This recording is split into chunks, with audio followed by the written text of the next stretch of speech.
Mortgage brokers and realtors get a lot of hate on the internet, and honestly, most of it is deserved. The barrier for entry is way too low, especially in the mortgage broker industry. Over half of all mortgage brokers and real estate agents do less than one deal a year. It's a huge problem. But do you know who else is to blame for this problem? You guys. Just because your cousin or your neighbor just got their mortgage or real estate license doesn't mean you have to work for them. And if you do, why are you surprised that the experience wasn't very good? Because of all this hate, I just wanted to show you how you can determine what depth of thought a mortgage broker or real estate agent is talking about. So I'm going to talk about rates in August of 2025 in various levels of depth, from dumbest take to best take or most in-depth take. And just because the best take is saying we should cut rates doesn't mean that that's the right answer. It's just the level of depth of thought that's going into it. Rates come down, real estate's hurting. You mortgage brokers are all the same, always wanted to cut rates. Look, inflation's down, the economy's doing poorly. They should definitely be cutting rates more than they already have.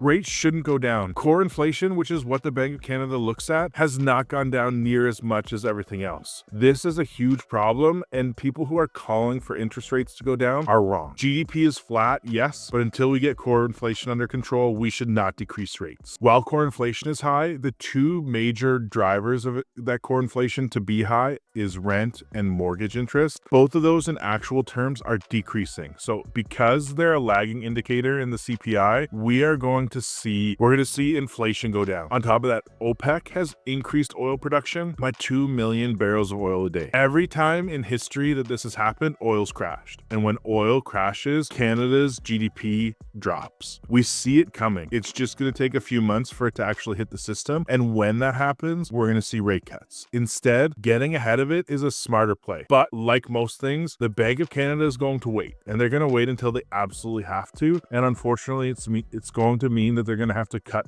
further than they should. And look, I'm not arguing about the content itself. I'm arguing about the depth of knowledge. When someone just tells you that rates should be cut, those people should not be listened to. Look at the details that they're providing and then determine if you trust them or not. Whether it's me or someone on the other side, that's fine. Just make sure that it's not some high-level baloney.